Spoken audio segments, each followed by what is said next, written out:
हाँ जी, good morning.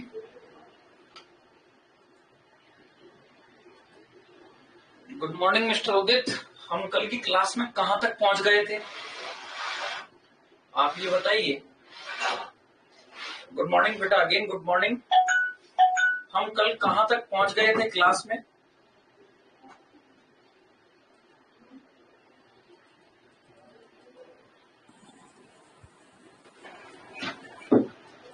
Sir आज osmotic properties depend on molality वाला स्टार्ट कराना था।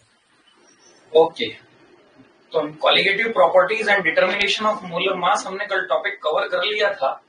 आज हम स्टार्ट कर रहे हैं। क्लियर है? पहला आइए, और हम सबसे पहले डिस्कशन करते हैं कंडीशंस ऑफ कॉलिगेटिव प्रॉपर्टीज की। कौन कौन सी कंडीशंस हैं कॉलिगेटिव प्रॉपर्टीज की? कॉलिगेटिव प्रॉपर्टीज के बारे में हमने कल समझ लिया था। This properties are belong completely depends on किस पर बेटा? नंबर ऑफ पार्टिकल्स पर। ऐसी प्रॉपर्टीज जो नंबर ऑफ पार्टिकल्स पर डिपेंड कर रही है सॉल्यूशन की, वो सारी कहला रही है कॉलिगेटिव प्रॉपर्टी। अब हमने कल जब पूरा पढ़ने के बाद, सारी चीजें करने के बाद कुछ इंपॉर्टेंट चीजों पर डिस्कशन किया था, तो हमारा पहला पॉइंट होगा कि कंडीशन ऑफ कॉलिगेटिव प्रॉपर्टीज। भाई क्या क्या कंडीशंस हैं जहां से हम कॉलिगेटिव प्रॉपर्टीज को क्या कर सकते हैं बेटा? फाइंड आउट कर सकते हैं। क्या है प्रॉपर कंडीशंस, कौन कौन सी है, तो हम डिस्कस करें। तो मैंने आपको ये बताया था कि कॉलिगेटिव प्रॉपर्टीज के लिए जो एसेंशियल कंडीशंस होती है, उनमें पहली solution should be dilute. Solution क्या होना चाहिए? डाइल्यूट होना चाहिए। दूसरी बात, सॉल्यूशन प्रिपरेशन के दौरान जो आप सॉल्यूट उसमें डाल रहे हैं, क्लियर है क्या बेटा? वो सॉल्यूट हमेशा नॉन वोलेटाइल होना चाहिए। तो that means solute should be non volatile. Clear है? और फिर तीसरी चीज, जितनी भी कॉलिगेटिव प्रॉपर्टीज जो आप पढ़ोगे, आरएल बीपी हुआ, एलिवेशन एंड बॉइलिंग पॉइंट हुआ, डिप्रेशन एंड फ्रीजिंग पॉइंट हुआ, आई पास ऑस्मोटिक प्रेशर, तो all colligative properties are use, आई बात समझ में, for the calculations of molar mass of non volatile solute. ये जितनी भी कॉलिगेटिव प्रॉपर्टीज हैं, ये सारी जो पर्टिकुलर यूज में ली जा रही है, जो आपने सॉल्यूशन प्रिपरेशन के दौरान नॉन वोलेटाइल सॉल्यूट मिक्स किया है, उस नॉन वोलेटाइल सॉल्यूट के मोलर मास को कैलकुलेट करने के काम में ली जाती है।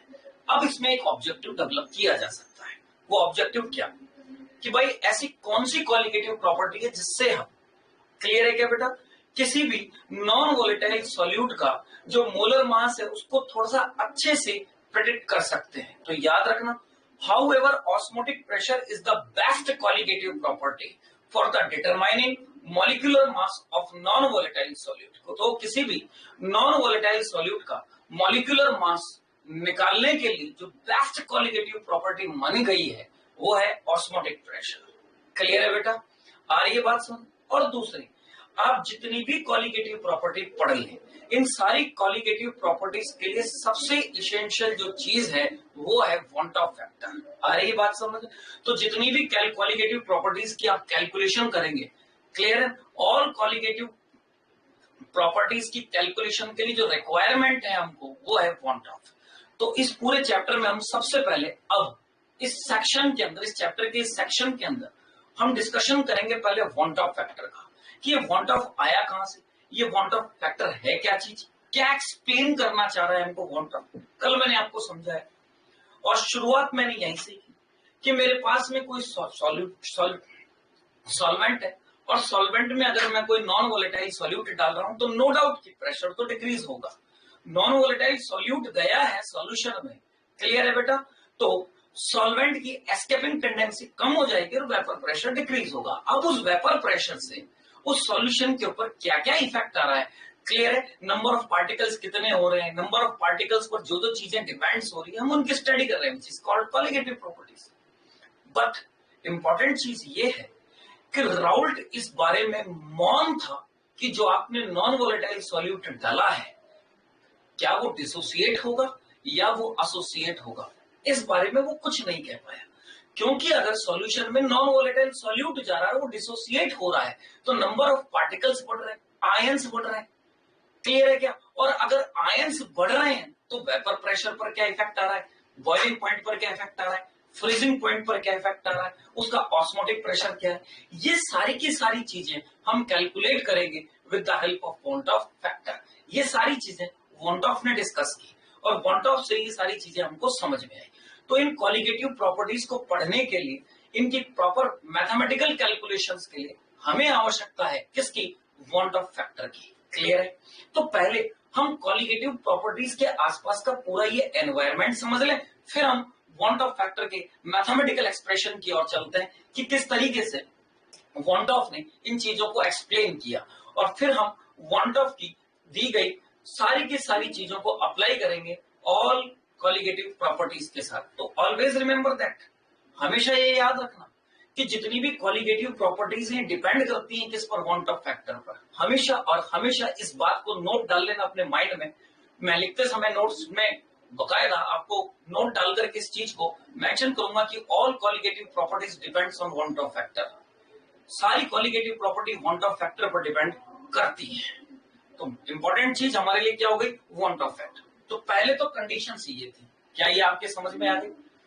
क्लियर है? फॉर ऑल, ठीक है ना, for the calculations of the qualitative properties want Hoff factor is required. अब क्वालिटेटिव प्रॉपर्टी किस तरीके से सॉल्यूशन से कोरिलेट हो रही है, हम इन चीजों को समझ लेते हैं। आइए, मैंने ये कहा कि पहला पार्ट क्वालिटेटिव प्रॉपर्टीज को अब मैं शॉर्ट में लिख रहा हूं सीपी। क्लियर है? क्वालिटेटिव प्रॉपर्टीज किस पर डिपेंड करती है, नंबर ऑफ पार्टिकल। किसी सॉल्यूशन में नंबर ऑफ पार्टिकल्स जितने ज्यादा होंगे, क्लियर, अब वो पार्टिकल किसके होंगे, ऑब्वियसली नॉन वोलेटाइल सॉल्यूट के होंगे। तो मैं ये कह रहा हूं कि नंबर ऑफ पार्टिकल्स किसके बेटा, सॉल्यूट के जितने ज्यादा होंगे उसी के ऊपर डिपेंड करेगी क्वालिटेटिव प्रॉपर्टी। तो नंबर ऑफ पार्टिकल्स ज्यादा तो क्वालिटेटिव प्रॉपर्टी ज्यादा, कम तो क्वालिटेटिव प्रॉपर्टीज कम। डन बेटा। अब यहाँ पर नंबर ऑफ सॉल्यूट पार्टिकल है, सॉल्यूट के नेचर से हमें कोई लेना देना नहीं है। क्लियर है? आ रही है बात समझ? दूसरी चीज, मैंने ये कहा कि सॉल्यूट को आपने डाला, वो डिसोसिएट हुआ, एसोसिएट हुआ। अगर वो डिसोसिएट होता है तो नंबर ऑफ पार्टिकल्स बढ़ जाते हैं, क्वालिटेटिव प्रॉपर्टी बढ़ जाएगी। लेकिन मान लीजिए कि किसी केस में पार्टिकल एसोसिएट हो गए। एसोसिएट का मीन्स क्या हुआ, मैं आपको अगर ये कहूं कि पार्टिकल्स एसोसिएट हो गए, एसोसिएट का मीन्स मैं आपको ये कहूं कि मान लीजिए मैंने Na पार्टिकल्स लिए थे और किसी भी प्रोसेस के दौरान वो An में बन गए। कहने का मतलब मैंने पार्टिकल्स लिए थे Na अलग अलग और वो सिर्फ एक सिंगल मॉलिक्यूल में कन्वर्ट हो गए Na में, which is called association. That means मैं कह रहा हूं कि अगर मैंने 2A पार्टिकल्स लिए वो कन्वर्ट हो जाए A2 में, 3A पार्टिकल्स लिए वो कन्वर्ट हो जाए A3 में, तो ये सारा केस कहलाएगा एसोसिएशन का। 2 पार्टिकल ले रहा हूं डाइमराइजेशन, 3 पार्टिकल ले रहा हूं ट्राइमराइजेशन, 4 पार्टिकल ले रहा हूं टेट्रामराइजेशन, और इसी तरीके से n पार्टिकल ले रहा हूं तो पॉलीमराइजेशन। तो ये सारा का सारा प्रोसेस एसोसिएशन का है, और एसोसिएशन के दौरान मॉलिक्यूलर मास बढ़ता है। क्लियर है? अगर मॉलिक्यूलर मास बढ़ेगा तो सॉल्यूशन में नंबर ऑफ पार्टिकल्स कम हो जाएंगे, और नंबर ऑफ पार्टिकल्स अगर कम होंगे तो डेफिनेटली क्वालिटेटिव प्रॉपर्टीज भी कम हो जाएगी। तो क्या मैं कह सकता हूं कि qualitative properties in inversely proportional to molecular mass of the solute. अगर मॉलिक्यूलर मास बढ़ेगा तो डेफिनेटली क्वालिटेटिव प्रॉपर्टीज कम हो जाएगी। क्लियर है? मॉलिक्यूलर मास अगर बढ़ता है तो क्वालिटेटिव प्रॉपर्टीज क्या हो जाएगी बेटा, कम हो जाएगी। क्लियर है ना? आ रही है बात समझ में? नेक्स्ट, फिर मैं बात करता हूं कि qualitative properties directly proportional to number of moles of solute. किस पर डिपेंड कर रही है? Number of moles of solute पर। सॉल्यूट के मोल्स जितने ज्यादा होंगे उस पर भी डिपेंड करेगी कौन बेटा, क्वालिटेटिव प्रॉपर्टी। जैसे सुनो, मैंने एक कंटेनर लिया, यहां पर मैं बात करता हूं, एक कंटेनर मैंने लिया है, लीजिए ये कंटेनर और ये दूसरा कंटेनर। अब इस कंटेनर के अंदर मैंने डाल दिया नॉन इलेक्ट्रोलाइट, और यहां मैंने डाल दिया इलेक्ट्रोलाइट। अब इलेक्ट्रोलाइट डाला है मैंने AB, तो ऑब्वियसली सॉल्यूशन में जाकर के ये A+ और B- में ब्रेक हो जाएगा, डिसोसिएट हो जाएगा इलेक्ट्रोलाइट। तो डाला बाहर से 1 मोल था, लेकिन अंदर सॉल्यूशन में जाकर के A मोल, मतलब 1 मोल तो कैटायन के मिलेंगे और 1 मोल एनायन के मिलेंगे। तो सॉल्यूशन में at the time 2 mole ion है, यस या नो? क्लियर है?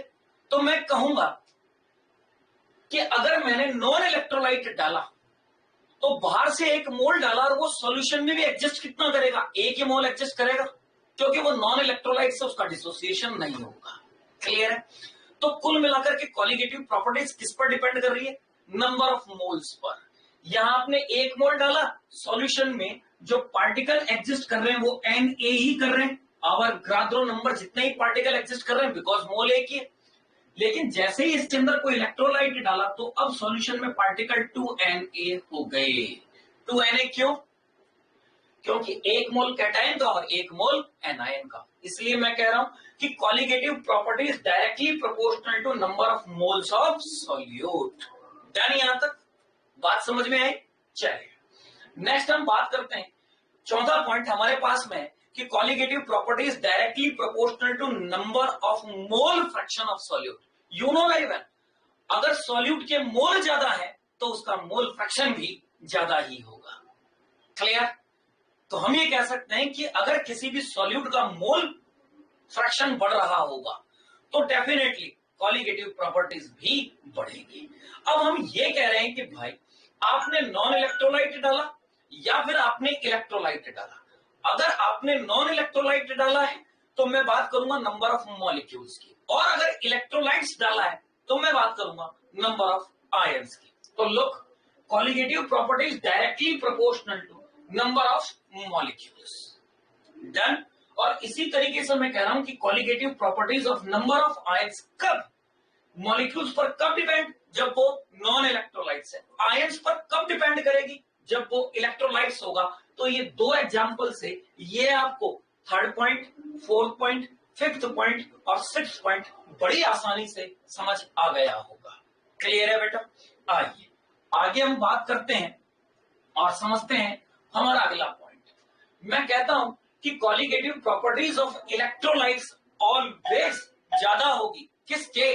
Colligative properties of non electrolyte के condition both have same mass. अगर दोनों के पास में सेम मास है तो कॉलिगेटिव प्रॉपर्टीज इलेक्ट्रोलाइट की हमेशा ज्यादा होगी।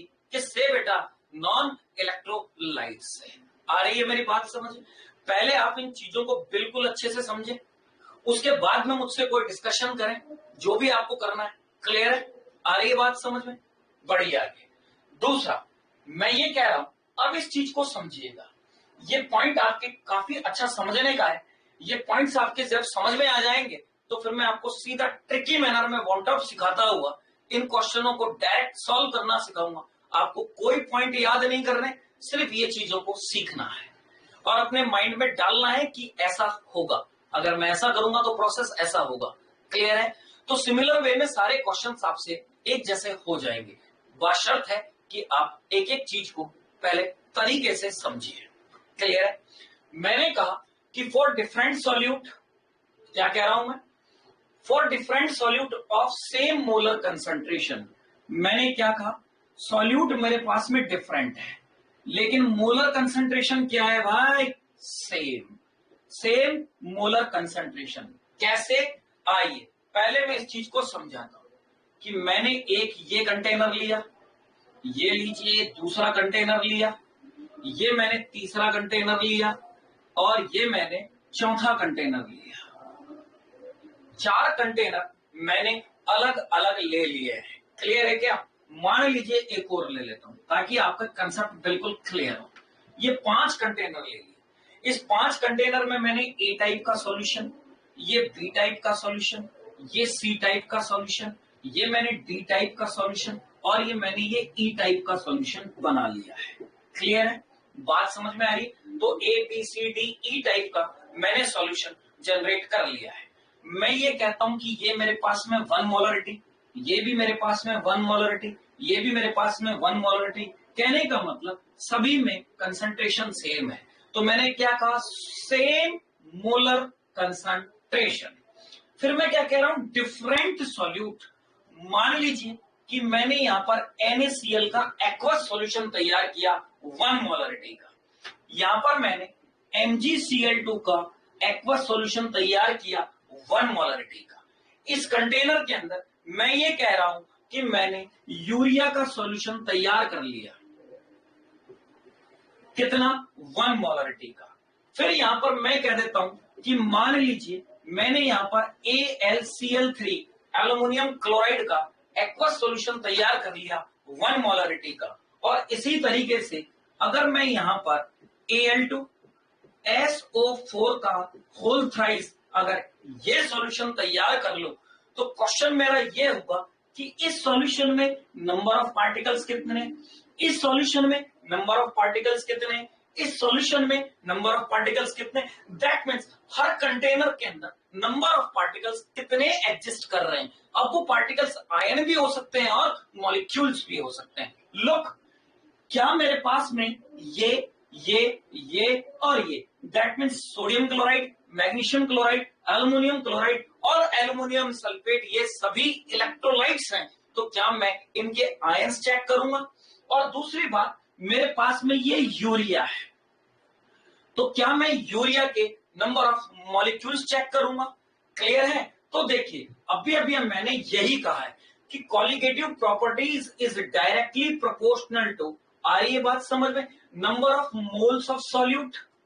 फिर मैंने कहा कि colligative properties number of molecule, कब? जब वो नॉन इलेक्ट्रोलाइट्स है। तो मैं यहां पर मॉलिक्यूल्स की बात करूंगा, और फिर मैं कहूंगा कि नंबर ऑफ आयंस, कब? जब वो इलेक्ट्रोलाइटिक सॉल्यूशन है। तो लुक बेटा, इसी चीज को मैं समझा रहा हूं। मैंने कहा कि फॉर डिफरेंट सॉल्यूट, सब में सॉल्यूट अलग अलग लिए हैं, ऑफ सेम मोलर कंसेंट्रेशन, सबकी मोलर कंसेंट्रेशन 1 मोलर ली है। The colligative property have the greater value for the solution which have more number of particles on ionization। यहां पर जो भी इलेक्ट्रोलाइट आयोनाइजेशन पर जितने ज्यादा नंबर ऑफ पार्टिकल्स डेवलप करता है, उसकी कॉलिगेटिव प्रॉपर्टी उतनी ही ज्यादा होगी। और ये सारी चीजें क्लियर है, किस पर डिपेंड करती है? वॉन डॉफ फैक्टर पर। तो मैं अब यही क्वेश्चन दे करके सबके मेल्टिंग, सबके बॉइलिंग, सबके फ्रीजिंग, सबका वेपर प्रेशर कुछ भी पूछ सकता हूं। तो मुद्दा यह है, आपको वॉन डॉफ फैक्टर से ये सारी चीजें निकालनी आनी चाहिए। तो वॉन डॉफ फैक्टर में हम एंट्री तब लें जब ये हमें सारी चीजें क्लियर हो। तो मैंने कहा कि ये मेरे पास में इलेक्ट्रोलाइट है, तो इसके अंदर जो नंबर ऑफ पार्टिकल एग्जिस्ट करेंगे वो 2Na पार्टिकल्स होंगे, क्योंकि 1 मोल NaCl डाल रहा हूं तो 2 मोल पार्टिकल।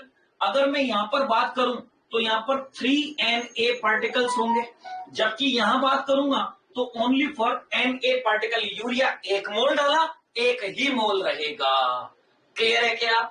जबकि यहां पर अगर मैं बात करूंगा तो यहां पर 4Na पार्टिकल्स आपको मिलेंगे, क्योंकि मैं डाल 1 मोल रहा हूं। और इसी तरीके से अगर मैं यहां पर बात करूं तो 5Na पार्टिकल्स मुझे देखने को मिलेंगे। क्लियर है बेटा? तो अगर मैं आपसे कहूं कि सबसे ज्यादा कॉलिगेटिव प्रॉपर्टीज किसकी होगी, तो मैंने क्या कहा? Greater value for the solution which gives more number of particles on ionisation. तो कॉलिगेटिव प्रॉपर्टीज का जो ऑर्डर होगा वो सबसे ज्यादा होगा ई का, ई के बाद में होगा बेटा डी का, डी के बाद में जो सबसे ज्यादा प्रॉपर्टीज देखने को आपको मिलेगी वो मिलेगी बी की, बी के बाद में आएगा ए, और सबसे लास्ट में आएगा सी। तो सबसे पहले तो कॉलिगेटिव प्रॉपर्टीज को अरेंज करना आना चाहिए। ये लो, बताओ, पॉइंट्स बिल्कुल क्लियर?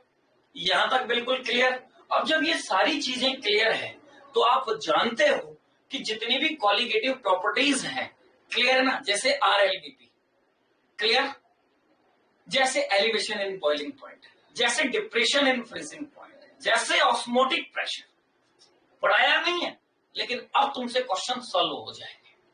ये सारी चीजें किस पर डिपेंड करती है? अरे भाई, नंबर ऑफ पार्टिकल्स पर। और नंबर ऑफ पार्टिकल्स वास्तव में है क्या? Want Hoff factor. तो जो नंबर ऑफ पार्टिकल्स पर डिपेंड कर रहा होगा उसका RLBP ज्यादा होगा। तो अगर मैं तुमसे पूछूं भाई RLBP का ऑर्डर क्या होगा, तो यही होगा। क्लियर है क्या? अगर मैं तुमसे पूछूं बॉइलिंग पॉइंट का ऑर्डर क्या होगा, तो ऑब्वियसली यही होगा। मैं तुमसे पूछूं एलिवेशन इन बॉइलिंग पॉइंट का ऑर्डर क्या होगा, तो यही होगा। मैं तुमसे पूछूं कि फ्रीजिंग पॉइंट का ऑर्डर क्या होगा, तो उल्टा। मैंने फ्रीजिंग पॉइंट पूछा है, मैंने डिप्रेशन इन फ्रीजिंग पॉइंट नहीं पूछा है। क्लियर है क्या?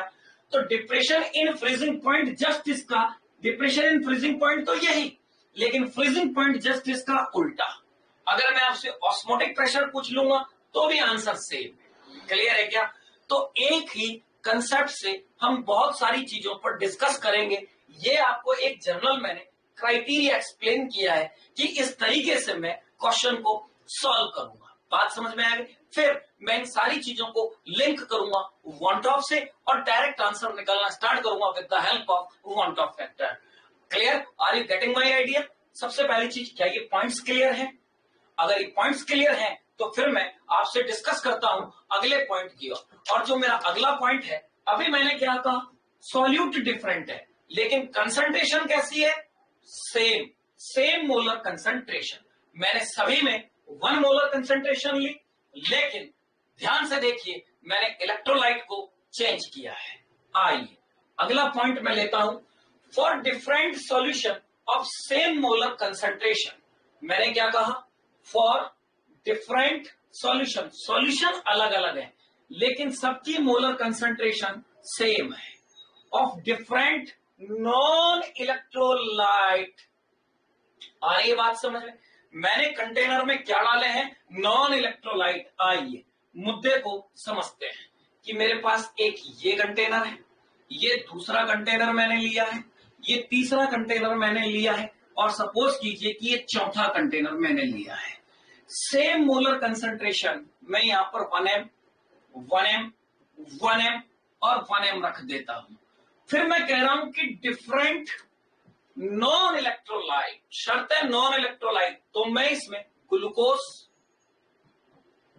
इसमें यूरिया, आ रही है बात समझ में, इसके अंदर सुक्रोज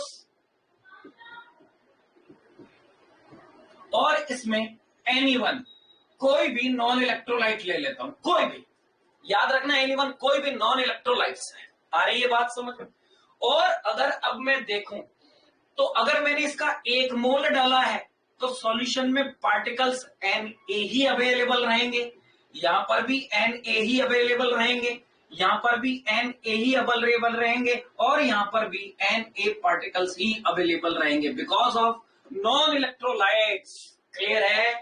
तो मैंने कहा कि फॉर डिफरेंट सॉल्यूशन ऑफ, ये अलग अलग सॉल्यूशन है।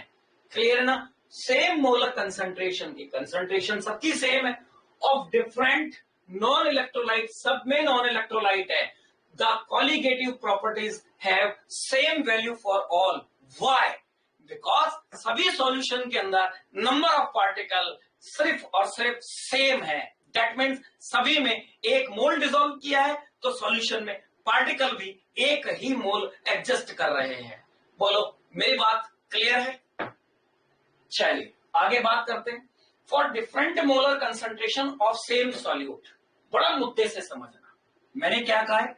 Different molar concentration of same solute. अब एक ही सॉल्यूट है लेकिन उसकी अलग अलग कंसंट्रेशन दे रहा। कैसे? आओ ना इसको भी थोड़ा सा समझ लेते हैं। ये कंटेनर लिया है मैंने, लीजिए। ये दूसरा कंटेनर लिया है मैंने, लीजिए साहब। और ये मैंने तीसरा कंटेनर लिया है। क्लियर है? यहां पर मैं 1m का सॉल्यूशन ले रहा हूं, 0.1m का। आ रही है बात समझ में? यहां पर मैं 0.2m का सॉल्यूशन ले रहा हूं और यहां पर 0.3m का सॉल्यूशन ले रहा हूं। तो पहली चीज, फॉर डिफरेंट मोलर कंसंट्रेशन, सब में डिफरेंट मोलर कंसंट्रेशन डाल दी। किसकी? Same solute. मान लो मैंने इसमें NaCl लिया, मान लो ये भी NaCl का सॉल्यूशन है और मान लो ये भी NaCl का सॉल्यूशन है। क्लियर क्या? तो मेरा ये पॉइंट भी क्लियर, सेम सॉल्यूट। अगला, the colligative properties has greater value for the more concentrated solution. इनके अंदर जो सबसे ज्यादा कंसंट्रेटेड सॉल्यूशन है, क्या मैं उसी को ही सबसे ज्यादा कॉलिगेटिव प्रॉपर्टीज वाला कहूंगा? तो मेरे पास में ये सॉल्यूशन A बना, ये B बना और ये C बना। तो अगर मैं कॉलिगेटिव प्रॉपर्टीज के ऑर्डर की बात करता हूं, क्लियर है बेटा? कॉलिगेटिव प्रॉपर्टीज के ऑर्डर की बात करता हूं तो मेरे पास में C, फिर B और फिर A, ये ऑर्डर जनरेट होगा। अब बड़ा ध्यान से ये समझो। बोले सर आपने नंबर ऑफ पार्टिकल्स कैसे निकाल लिए? आ रही है बात समझ?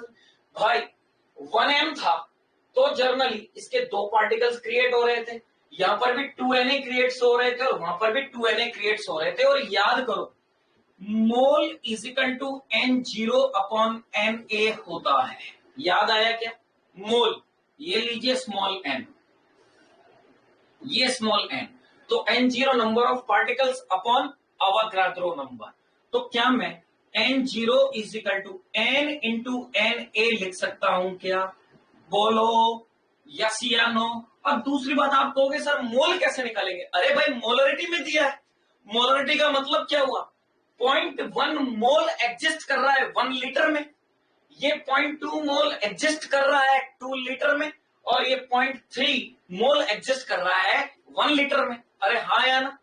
तो मोल्स आपके सामने, तो क्या मैं मोल्स को मल्टीप्लाई करा दूं Na से, तो यहां पर जो नंबर ऑफ पार्टिकल्स मुझे देखने को मिलेगा 2 इंटू Na। यस या नो? बात समझ में आ रही है? क्लियर है क्या?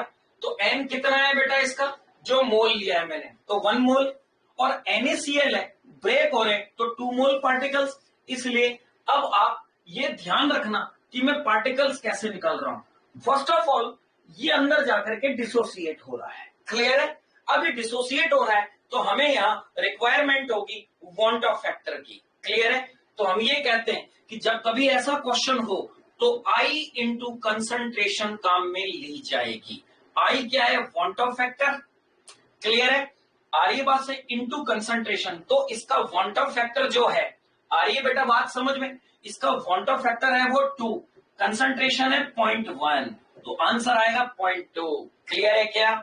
इसी तरीके से इसकी कंसंट्रेशन की अगर मैं बात करता हूं तो want Hoff factor 2 into 0.2 that means 0.4, और मैं अगर यहां बात करता हूं इसके वांट ऑफ फैक्टर की तो वो भी 2, लेकिन कंसंट्रेशन 0.3 तो 0.6। तो मैं यही तो चीज समझाना चाह रहा हूं कि वांट ऑफ फैक्टर निकालने के बाद कोई भी क्वेश्चन कितनी आसानी से सॉल्व हो जाता है। क्लियर है बेटा? तो लुक, समझने की कोशिश कर दी है, ठीक है ना?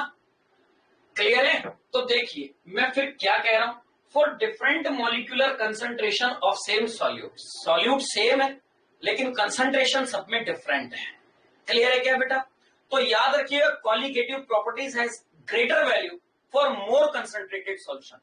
जिस सॉल्यूशन की कंसंट्रेशन जितनी ज्यादा होगी उसकी कॉलिगेटिव प्रॉपर्टीज भी उतनी ही ज्यादा होगी। क्लियर है?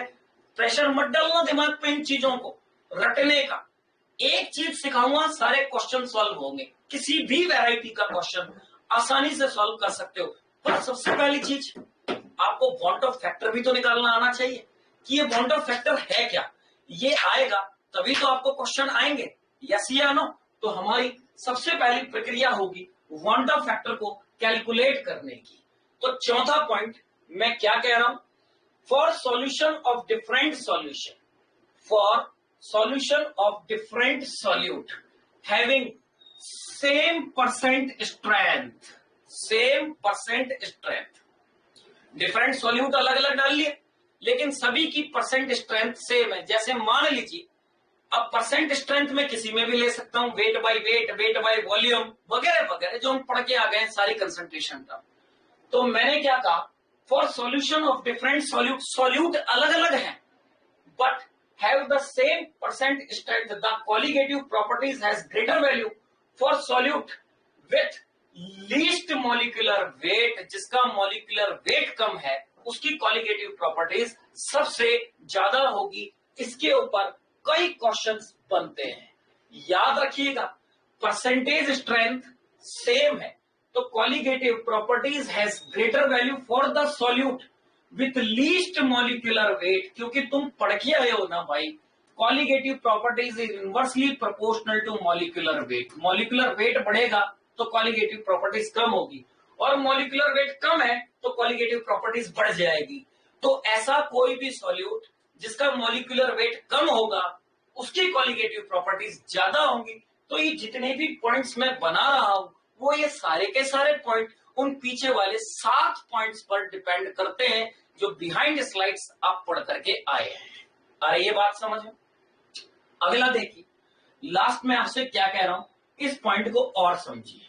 मैंने कहा कि for solution of different solute, मैंने क्या कहा, for solution of different solute, कि अलग अलग सॉल्यूट है of same percent strength.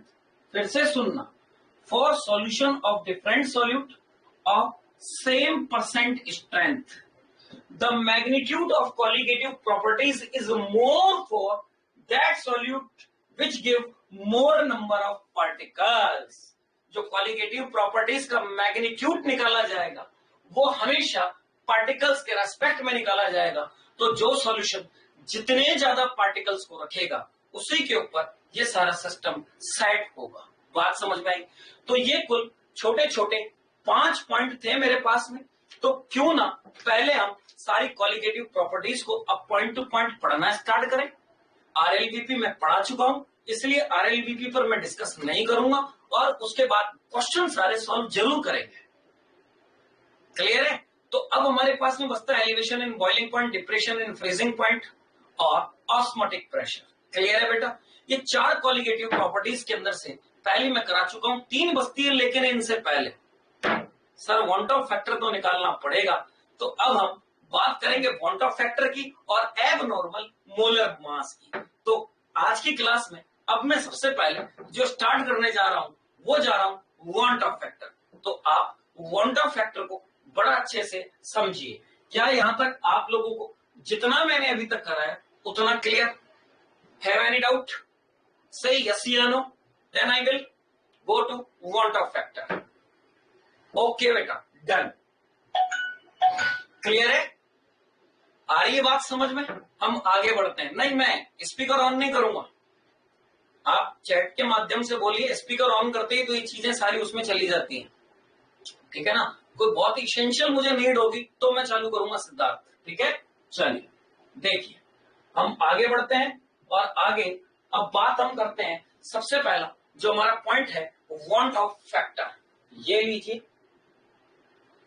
Want Hoff factor. Want Hoff factor को डिफाइन किया गया आई से। भाई वांट ऑफ नाम का जो ये साइंटिस्ट था, इसने काम क्या किया? इसने सॉल्यूशंस के ऊपर स्टडी की। क्या किया इसने? सॉल्यूशन के ऊपर स्टडी। और सॉल्यूशन तो इसने पहले कह दिया कि कॉलिगेटिव प्रॉपर्टीज निकालने के लिए डाइल्यूट सॉल्यूशन होना चाहिए। अब किसी भी डाइल्यूट सॉल्यूशन में, सुनना मेरी बात को बड़ी गहराई से, कल को मैं कह दूं कि van't Hoff Boyle, van't Hoff Charles, van't Hoff गैसोलेट, तो आपके समझ में आ जाना चाहिए भाई ये तो गैसेस में लगते हैं, सर इनका नाम क्यों ले रहे हैं यहां पर? सुनो, किसी भी डाइल्यूट सॉल्यूशन के अंदर जब सॉल्यूट को डाला जाता है तो सॉल्यूट के पार्टिकल्स में इतनी ज्यादा डिस्टेंस होती है because of the dielectric constant of the solvent, उनके बीच में लगने वाला इलेक्ट्रोस्टैटिक फोर्स खत्म हो जाता है और वो मॉलिक्यूल आराम से दूर दूर फ्रीली मूव करते हैं, जिस तरीके से गैस के पार्टिकल्स मूव करते हैं।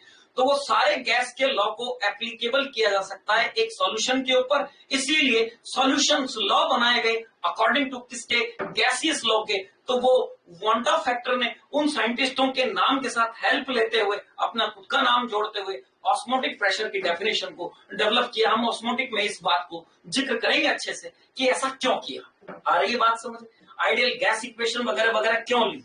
आ गई बात समझ में? ठीक है, आ रही है बात समझ में? तो आइए वांट ऑफ फैक्टर पे हम डिस्कशन करते हैं। क्लियर है ना? चलिए बेटा, पूछने की तो कोई आवश्यकता ही नहीं, कोई डाउट में छोड़ता ही नहीं हूं कि तुम पूछोगे। आ रही है बात समझ में? और पूछने का जब रहेगा कि ये चीज समझ में आई नहीं आई तब मैं खुद ऑन कर दूंगा, तब आराम से पूछ लेना। आ रही है बात समझ में? क्लियर है कि लाइव रिकॉर्डिंग का नाश होता है ऐसे। देखो, समझो और चीज को देखो। मैंने कहा वांट ऑफ फैक्टर, आ गई बात समझ में? क्लियर है? अब ये वांट ऑफ फैक्टर क्यों आया? मैंने ये कहा कि मेरे पास में ये कंटेनर है, डन, और इस कंटेनर में मेरे पास में ये लीजिए, इस तरीके से अगर मैं आपसे बात करूं तो ये मेरे पास में कोई सॉल्वेंट है। क्या है? ये कोई सॉल्वेंट है और इस सॉल्वेंट के अंदर अब मैंने डाल दिया कोई सॉल्यूट। अब ये सॉल्यूट इस सॉल्वेंट में जा रहा है और जाने के बाद अब ये डिसोसिएट हो या एसोसिएट हो, अब ये सॉल्यूट इस सॉल्यूशन में जाने के बाद डिसोसिएट या फिर एसोसिएट होगा। अब वो डिसोसिएट हो रहा है या एसोसिएट हो रहा है, इन सारी चीजों को जानने के लिए वॉन टॉप साहब ने अपनी कुछ इक्वेशनें दी और उन्होंने एक फैक्टर दिया आई, जिसको अपन आयोटा कहते हैं। क्लियर है? जर्नल भाषा में आयोटा कह रहे हो, ठीक है ना। दिस फैक्टर टेक्स, आगे बात से, into account of number of particle after dissociation और एसोसिएशन। क्लियर है क्या? तो यहां पर नंबर ऑफ पार्टिकल्स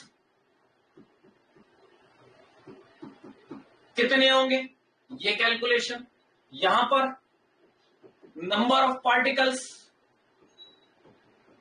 कितने होंगे, ये सारी कैलकुलेशन। तो डिसोसिएशन और एसोसिएशन से जो नंबर ऑफ पार्टिकल्स निकल करके आएंगे, उनकी बात हम वॉन ऑफ फैक्टर के जरिए करेंगे। तो देखिए, पहला आयोटा, जो बड़ी सिंपल सी डेफिनेशन है, number of particles after association oblique dissociation. तो क्या कह रहा हूं, number of particle after dissociation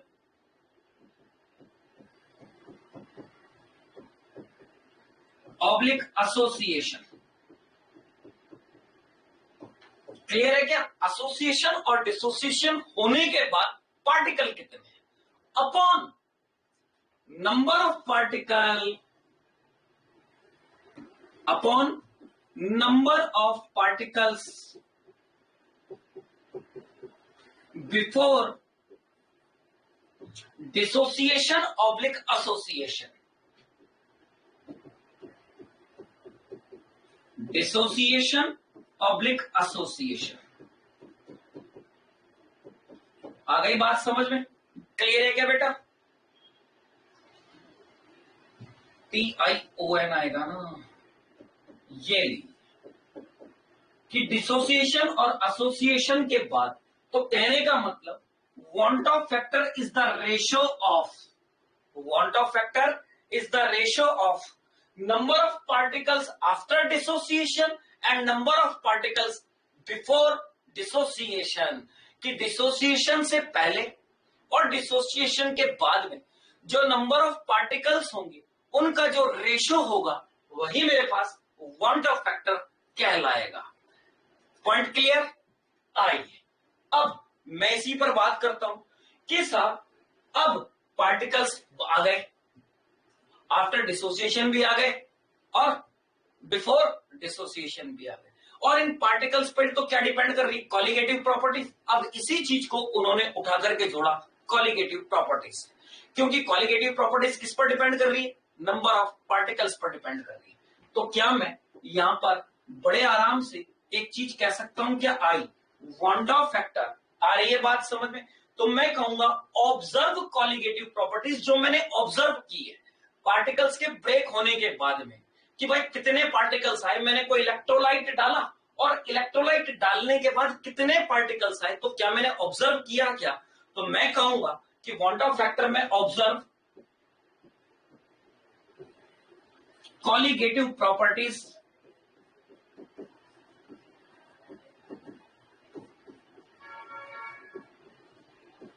clear है बेटा? अपॉन,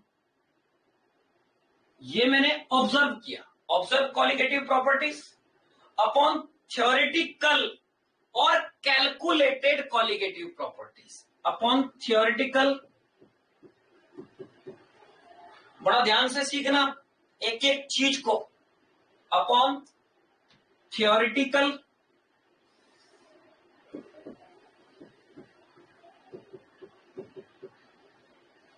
और कैलकुलेटेड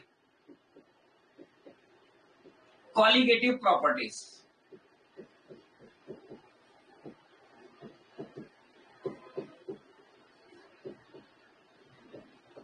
देन ये लो, आ रही बात समझ? तो observe colligative properties upon theoretical और कैलकुलेटेड कॉलिगेटिव प्रॉपर्टीज। आ गई बात समझ?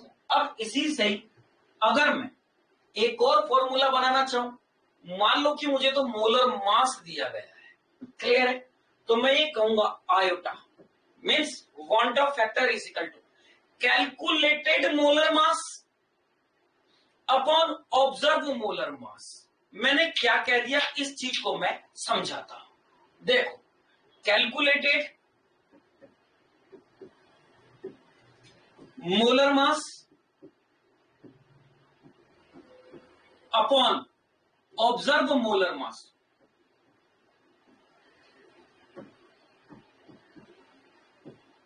हम ये जितने भी फॉर्मूले लिख रहे हैं इनको मैथमेटिकली एक एक चीज को समझेंगे कि calculated molar mass upon observe molar मास। क्लियर है क्या बेटा? आ रही है बात समझ में? तो कैलकुलेटेड और ऑब्जर्व में क्या है, तो क्या मैं इसको लिख सकता हूं क्या, I is equal to molar mass of theoretical, क्योंकि कैलकुलेटेड मेरे पास में क्या है, थियोरेटिकल, और अपॉन, सुनना ना यार, और अपॉन क्या मैं कह सकता हूं क्या, मास ऑब्जर्व। इन दोनों का रेशो मेरे पास में 1 ऑफ फैक्टर है। अरे एक चीज और सुनना ना, कि अगर मैं कह रहा हूं कि N is equal to W upon M, तो वेट अपॉन मोलिकुलर वेट, कोई दो चीजें हैं जिनके वेट सेम है तो मॉलिक्यूलर मास अलग अलग होंगे क्या? तो क्या मैं इसी चीज को देखते हुए ऐसा लिख सकता हूं क्या, I इज इक्वल टू, अरे भाई point of factor is equal to mole, क्या आएगा, ऑब्जर्व अपॉन मोल थियोरेटिकल। कैसे आया, ये कहानी समझ में आ गई होगी, क्योंकि मैंने अगर लिख लिया N is equal to W upon M, तो वेट और मॉलिक्यूलर वेट, तो ये देखो ये रहा मास थियोरेटिकल अपॉन ऑब्जर्व। जब मैं इस चीज को, आ रही बात समझ में, कैलकुलेटेड और मोलर मास से ले रहा हूं, तो मास ऑब्जर्व अपॉन थियोरेटिकल, तो मैं लिखूंगा weight observe upon mass observe upon weight theoretical upon mass theoretical. Cancel out, अगर मैं वेट सेम ले लेता हूं तो ये जस्ट रिवर्स हो जाएगा, और देखो यही तो चीज आएगी। तो याद रखो रे, जितने भी केमिकल्स में इस पूरे चैप्टर में बेटा न्यूमेरिकल्स है ना, उन न्यूमेरिकल्स के अंदर लड़ाई यही तो है। क्या लड़ाई है वो देखो, वो हमारे ब्रेन से किस तरीके से काम में ले रहा है और हम समझ ही नहीं पा रहे हैं। बड़ा ध्यान से देखो, जो N ऑब्जर्व मोल्स हैं वो आयोटा इंटू N थियोरेटिकली तो है, तो जो आपको थियोरेटिकल मोल दे दिए क्वेश्चन में, उन्हीं से ही तो आप क्या निकालोगे, ऑब्जर्व। तो क्वेश्चन में तो वो किसी भी सॉल्यूट के आपको हमेशा क्या देगा, ऑब्जर्व मोल देगा। बात समझ में आ गई? क्लियर है क्या? उसने कह दिया कि 1 मोल मैंने ये डाला तो वो 1 मोल ऑब्जर्व हो गया ना। अब उससे थियोरेटिकल कैसे, उसके पॉइंट ऑफ फैक्टर से आप मल्टीप्लाई करोगे। तो अब जितने भी फॉर्मूले आएंगे बेटा, उन सब में जो मोल होगा ऑब्जर्व, उसकी जगह आयोटा इंटू N थियोरेटिकल लगेगा क्या, हाँ या ना? चाहे वो इलेक्ट्रोलाइट हो और वो चाहे नॉन इलेक्ट्रोलाइट हो। इसलिए क्वेश्चंस के अंदर मजा आने लगेगा आपको, अब चीज समझ में आने लगेगी कि चाहे वो ऑस्मोटिक प्रेशर का क्वेश्चन हो, चाहे वो RLBP का क्वेश्चन हो, चाहे वो एलिवेशन एंड बॉइलिंग का हो, चाहे वो फ्रीजिंग का हो, किसी का भी ऑब्जर्व मोल देगा आपको। आपको थ्योरेटिकल मोल लगा करके क्वेश्चंस को सॉल्व करना पड़ेगा। थ्योरेटिकल तो तुम तो पता कर सकते हो कि वो अब इलेक्ट्रोलाइट्स है या नॉन इलेक्ट्रोलाइट्स। क्लियर है क्या मुद्दा? अब सुनो एक और चीज, आप जानते हो कि अगर कोई गैसियस मॉलिक्यूल है तो molar mass into 2 into vapour density भी तो होता है भाई। ये वीडी मतलब वेपर डेंसिटी। आ गई बात समझ में? ये लो लिख देता हूं पूरा, वीडी मतलब होता है वेपर डेंसिटी।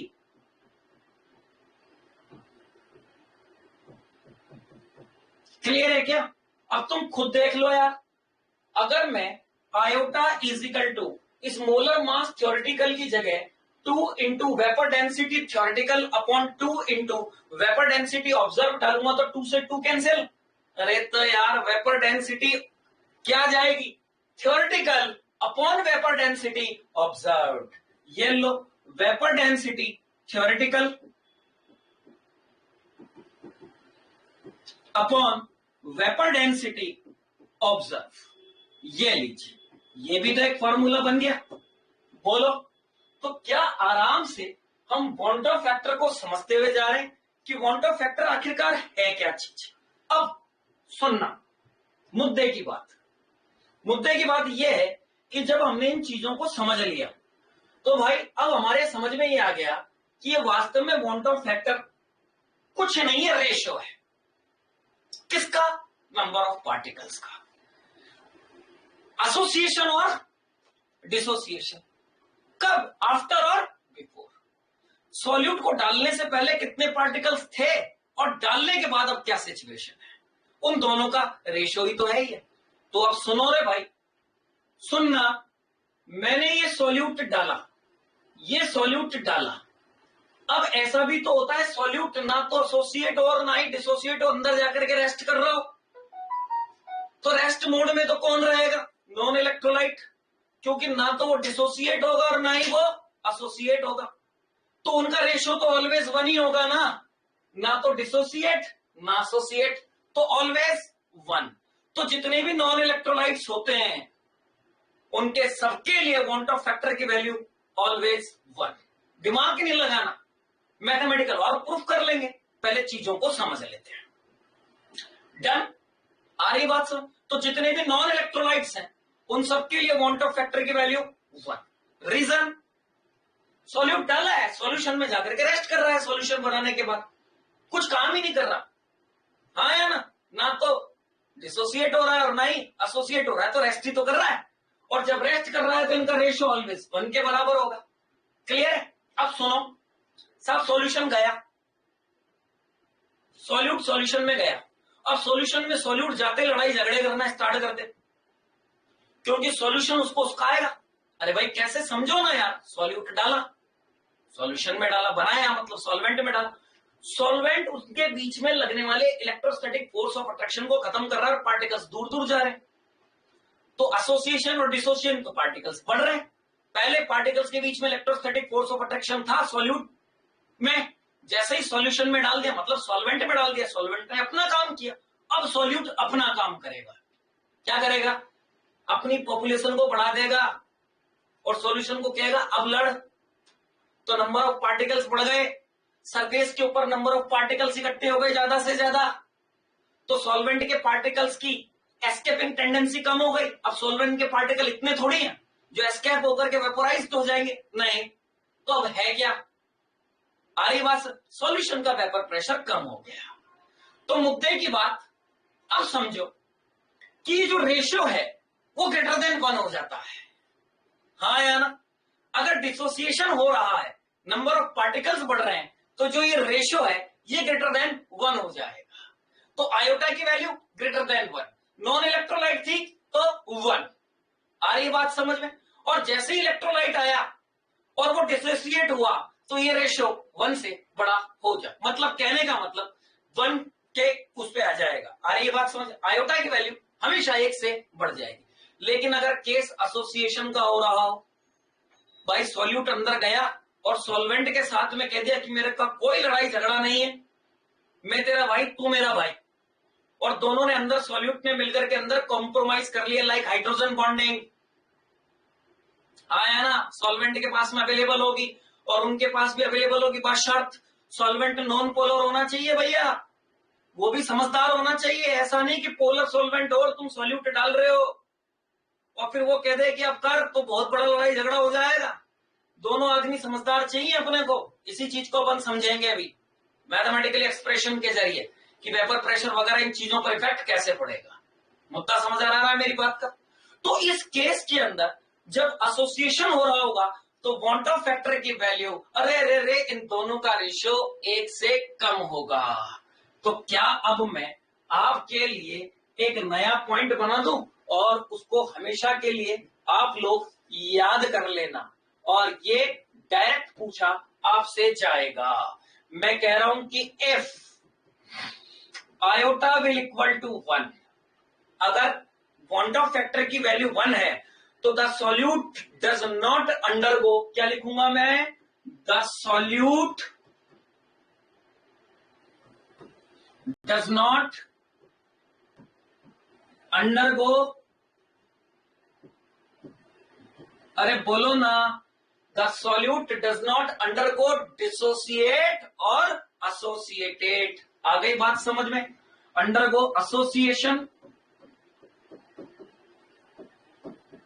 और डिसोसिएशन।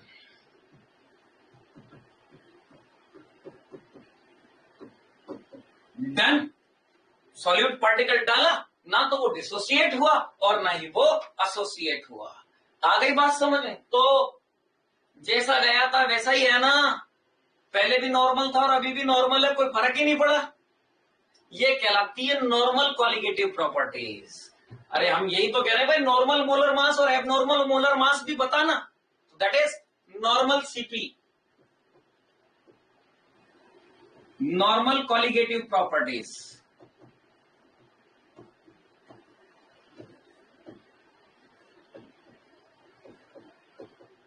डन। क्या है ये? Normal colligative properties. लेकिन आयोटा इज ग्रेटर देन 1 आ जाए, क्लियर है क्या? आयोटा की वैल्यू क्या आ जाए बेटा? 1। तो solute undergo dissociation, solute undergo dissociation, solute क्या शो करेगा? ओफो, डिसोसिएशन। डन। और इसी तरीके से अगर आयोटा की वैल्यू लेस देन 1 आ जाए तो सॉल्यूट क्या शो करेगा? सॉल्यूट शो, आ गई बात समझ में? Solute undergo association, solutes undergo association. लो, पहले तो क्या ये सारे पॉइंट्स क्लियर हैं? तो अब मैं, ये आपने कहा कि साहब नॉर्मल है, तो ये दोनों क्या हो गई? एबनॉर्मल। हाँ या ना? ये नॉर्मल कॉलिगेटिव प्रॉपर्टी कुछ नहीं, गया अंदर जैसा था वैसा का वैसा है, तो नॉर्मल। लेकिन अंदर जाने के बाद अगर चेंज हो गया तो साहब एबनॉर्मलिटी तो आ गई ना। अब वो एबनॉर्मलिटी क्या है, हम उसी चीज को देख लेते हैं। क्लियर है क्या?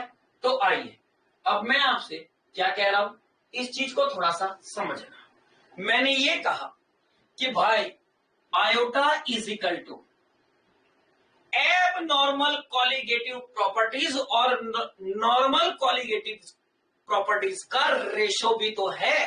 तो मैं ये कहूंगा एबनॉर्मल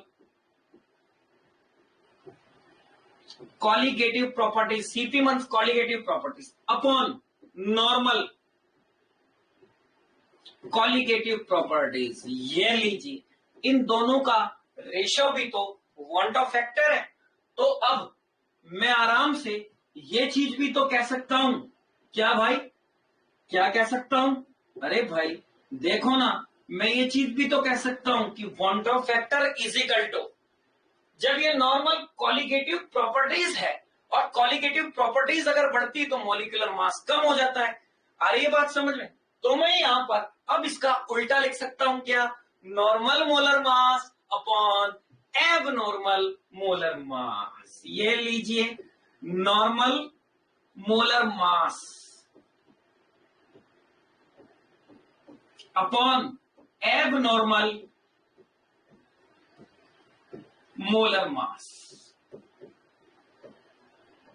डन।